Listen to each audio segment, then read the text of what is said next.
Well, my book is called Geography of Tongues. And actually, I was born in England. I grew up in the US. And then I went to high school in India. So my poetry is very biographical. And it is about my experiences, growing up in these three different places. And also about, what does language mean? What does cultural heritage mean? How do we represent ourselves and our identities through our words and our experiences? So that, in essence, is my collection of poems. There are more than 60 poems, and the book is about 115 pages long. Yes, and also through the landscape of family. What does family mean? Because no matter which country you live in, you're tied to your family. Your family is your roots. Your family becomes your geography, in a sense. So I've explored a lot of these issues through interactions with family, whether it's my dadaji, my dadiji, my grandmother, my grandfather, my father, and also my ancestral home or my ancestral place, which is Uttarakhand. So that also figures in deeply. Well, I really believe in that Sanskrit saying, Vasudhaiva Kutumbakam. So the world is my family, and I really do feel in many ways that I belong to the world. Sure, I'd love to. Thank you very much. So the poem which I want to read, it's called A Rapid Tongue Thing Going. And this is based on an actual experience when we were living in the US, and we had just returned from India, and my daughter was very young, and so she was talking rapidly in Hindi. And the doctor looked at her, and he was a white male. He said, "Oh, she has that rapid tongue thing going." So this poem is A Rapid Tongue Thing Going.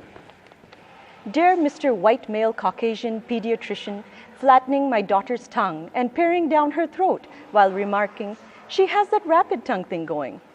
The tongue that you call rapid has 1,000 fires in it and 1,000 showers of lotuses. Perhaps we do speak as if we have to catch a train.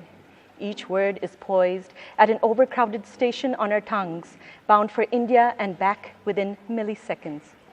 With our clove and cardamom-scented breath, we spread the fragrance of our pungent lives, and in the span of a minute, we find out how Auntie is doing after the flash flood in her village, and when the next sari sale will be, or where the best bitter gourds are available, or how the thesis on language acquisition is going.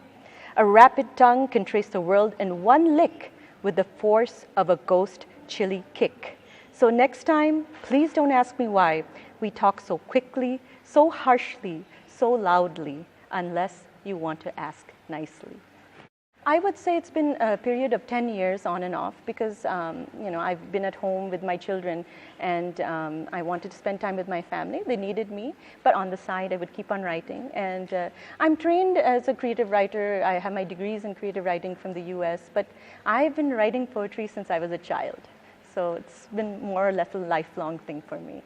For me, it's a process of distillation, and I like a lot of imagery. So an image will flash in my mind, or a nuance, or an emotion that I want to attach an image to, and then I keep on mulling over it, and so then the distilled idea or fragment then turns into a poem. Oh yes, I think revision is the key. It's like being a sculptor. You have to chisel away at it. At least that's how I work.